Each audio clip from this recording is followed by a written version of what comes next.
Good day and welcome to today's edition of our program right here on Radio Nigeria Breakfast Show called City 99 FM, Radio Nigeria Enugu. I am Ekwueme Odigwe, your host. As we enter 2026, many people are surviving but not necessarily coping. Stress has become normal. Anxiety is hidden behind smiles. Emotional exhaustion is often dismissed as laziness or lack of faith. Yet, mental health affects how we think, work, relate, lead, and live. Ignoring it comes at a cost, personally and collectively. That's why our topic today is why mental health must be taken seriously in 2026. To guide this important conversation, we are joined by a seasoned expert in psychology and public discourse. Our guest is Dr. Chiedozie Okafor, a social and political psychologist, researcher, and advocate for psychological education and policy. He is also a senior lecturer at Ekwueme Federal University, Ndufu-Alike, Ebonyi State. Doctor, thank you so much for joining us today. Thank you very much. I am glad to be part of this conversation. Doctor, thank you for joining us today. When people hear mental health, many still think only of extreme cases, mental hospitals, or complete breakdowns. Everyday struggles rarely qualify in people's minds.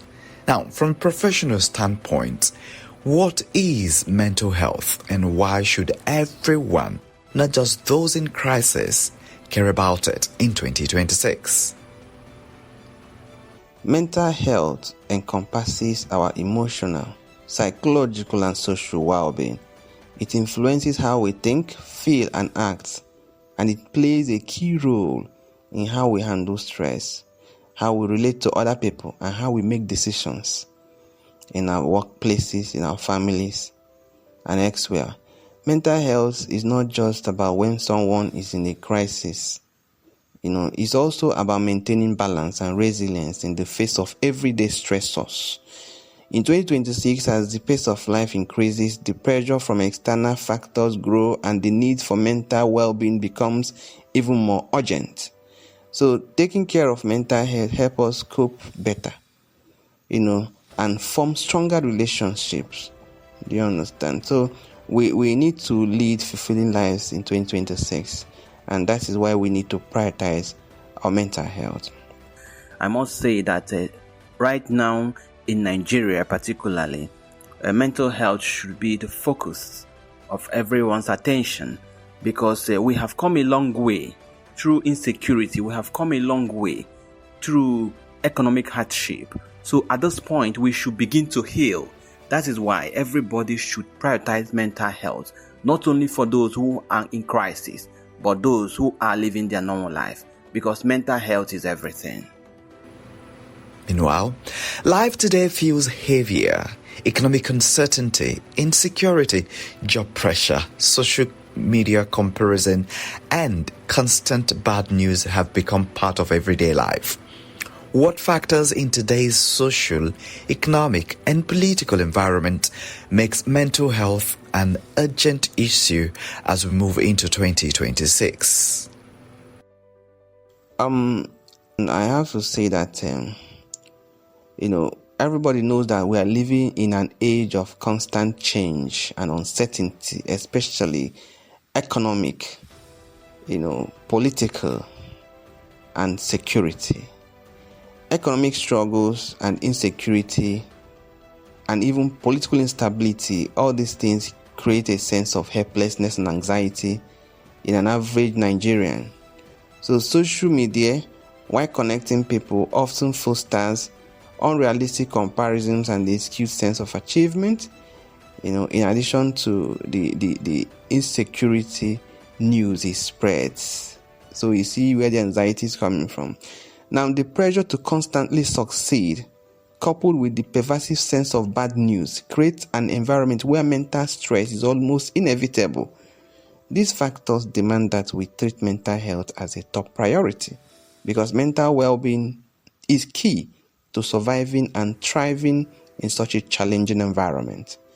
In 2026, especially this time when the internet is everywhere, people look at successes on the internet, people look at what other people are doing, edited successes, curated successes of people, and they begin to feel that they are not doing anything like people who are worthy of life. They feel that they are failures, they have been set back. This is the problem of social comparison, especially in this age of internet. So we should mind what we do with ourselves. We should mind the way we perceive ourselves. Instead of comparing yourself with others, let us compare ourselves with ourselves. And that means comparing your past with your present. One of the biggest barriers to mental health care is stigma. People are told to be strong, pray more, or stop complaining. How do stigma, cultural beliefs, and societal expectations prevent people from seeking mental health support? I have to say that this thing called stigma is often rooted in cultural beliefs, and it makes it difficult for people to open up, their struggles to other people. It makes it difficult for people to seek help because of fear of criticism. Phrases like "be strong" or "just pray more" are intended to uplift, people. But unfortunately, these words dismisses real emotional challenges. They tend to oversimplify people's struggles. Society sometimes views seeking help as a weakness, leading many people to suffer in silence. So everybody has cultivated the behavior, the attitude of silence. Our culture has taught us to be silent. And that is why you see people not discussing their problem. And they will tell you that when you discuss your problem, especially your emotional problems, people will begin to judge you as someone that is weak, someone that cannot even handle himself, and not to talk about handling his family. And that is not good for society. Indeed, mental health challenges cut across age, gender, and profession. Young people face academic and future-related pressure, while adults battle financial stress, family responsibilities, and fear of failure. Which groups are most vulnerable to mental health challenges today, and why are their struggles often overlooked? Remember that young people are vulnerable due to academic pressures, 1, uncertainty about their futures, 2, and the ever-present influence of social media, which is quite profound on them. Now, they often feel the weight of high expectations and the power of social comparison. Meanwhile, adults, particularly those in midlife, face financial stress, work pressures, and family demands. The elderly, on the other hand, are also vulnerable, facing isolation and health-related crises, health-related issues.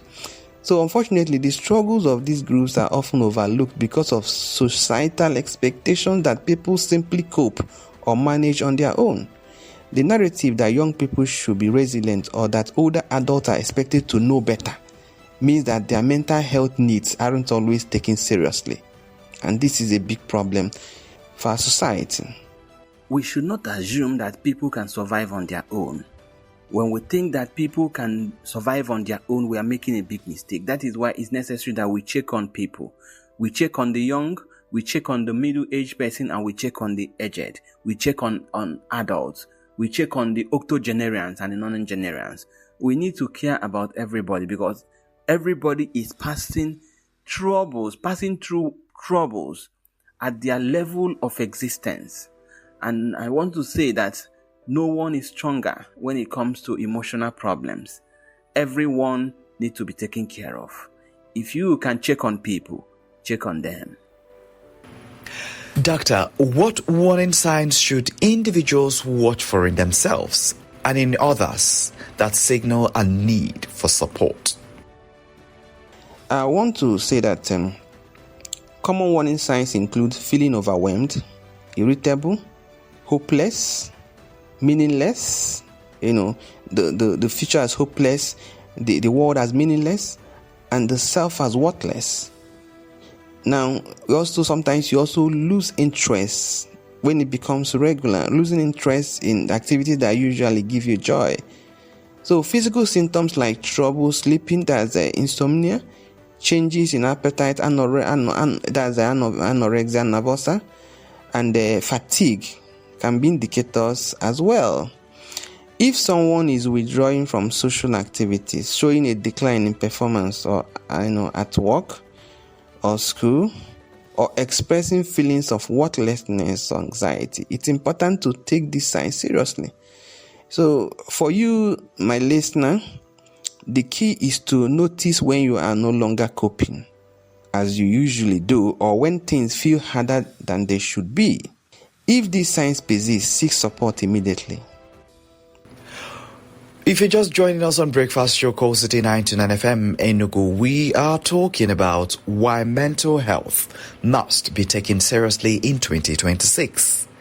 In the studio, we have a guest, Dr. Chiedozie Okafor, social and political psychologist, researcher, advocate for psychological education and policy, and a senior lecturer at Ekwueme Federal University, Ndufu-Alike, Ebonyi State.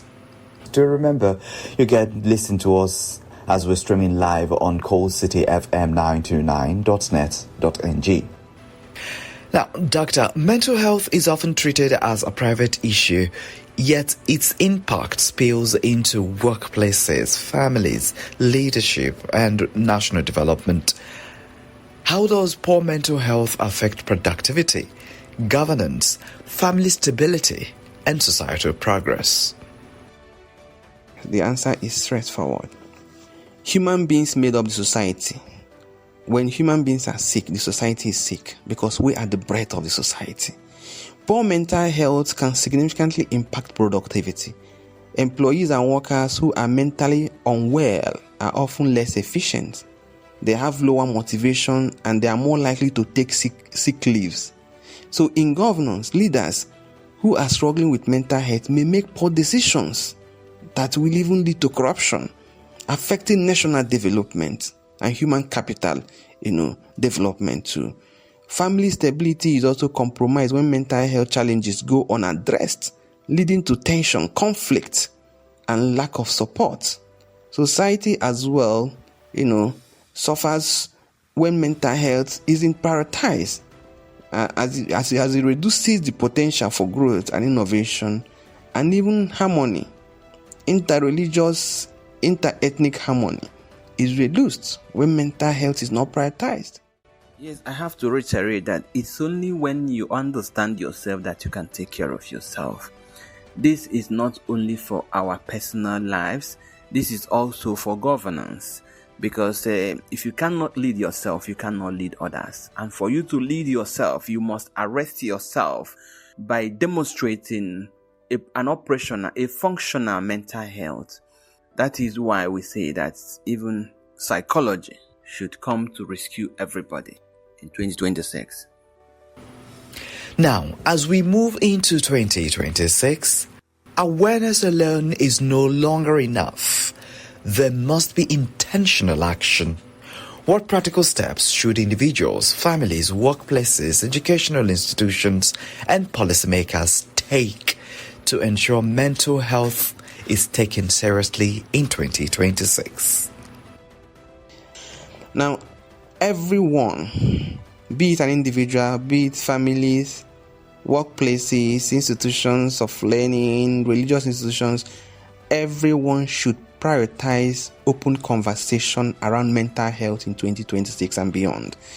In workplaces, for example, offering mental health, resources such as counseling and stress management workshops is okay. Educational institutions should integrate mental health education into their curriculum to teach students early enough on how to care for their mental well-being. And at this point, I advocate that psychology should be taught beyond the university. Psychology should be taught from primary, secondary school so that these children will learn how to take care of themselves early enough, because it is only when you understand yourself that you can take care of yourself. And policies of government must focus on providing access to affordable mental health care and creating supportive environment where mental health challenges are addressed proactively. I must mention that. At the individual level, simply checking in on loved ones, encouraging dialogue, and providing a listening ear can make a huge difference. As for you, our dear listener, who may not have access to professional therapy, what everyday habits or support systems can help protect their life? Self-care is crucial. Regular exercise, healthy eating, and adequate sleep can do wonders for mental health. Engage in activities that bring joy to you. Whether it's reading, painting, spending time with friends and family, going to the gym, playing hockey, all these things can help you release stress.